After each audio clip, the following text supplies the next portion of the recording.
அனைவருக்கும் வணக்கம். என் பெயர் கா தமிழரசி. நான் கடந்த 6 ஆண்டுகளாக கலசப்பாக்கம் அரசு பெண்கள் மேல்நிலைப் பள்ளியில் தலைமை ஆசிரியராக பணியாற்றி வருகிறேன். எம் பள்ளி மாணவிகள் பெற்ற சாதனைகள். எம் நிஷா என்ற மாணவி சென்ற ஆண்டு JEE மெயின்ஸ் தேர்வில் தேர்ச்சி பெற்று தஞ்சாவூர் நிப்டம் கல்லூரியில் ஃபுட் டெக்னாலஜி பயில தேர்வாகி உள்ளார். அவருக்கு அரசாங்கமே முழு செலவையும் ஏற்றுக்கொள்கிறது. மேலும் சென்ற ஆண்டு நடைபெற்ற நீட் தேர்வில் 7.5% இடஒதுக்கீட்டில் எம் பள்ளி மாணவிகள் 2 தேர்வாகி உள்ளனர். அதில் கே பிரியங்கா விருதுநகர் அரசு மருத்துவக் கல்லூரியில் MBBS பயிலவும், KE மோனிகா அன்னை மருத்துவக் கல்லூரி ஸ்ரீபெரும்புதூரிலும் MBBS பயில தேர்வாகி உள்ளனர்.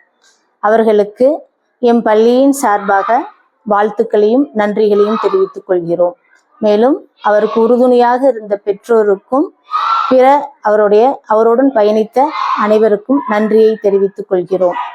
மேலும் பெருந்தலைவர் காமராஜர் விருது எம் பள்ளி மாணவி சென்ற ஆண்டு பயின்ற மாணவி ஜெனிஃபர் கிருபாவர்ஷினிக்கு ரூபாய் 20,000 ரொக்க பரிசு பள்ளிக்கல்வித்துறை வழங்கியுள்ளது. அவருக்கும் இந்நேரத்தில் பள்ளியின் சார்பாகவும் ஆசிரியர்கள் சார்பாகவும் மற்றும் அனைவருக்கும் வாழ்த்துக்களையும் நன்றியையும் தெரிவித்துக் கொள்கிறோம். நன்றி.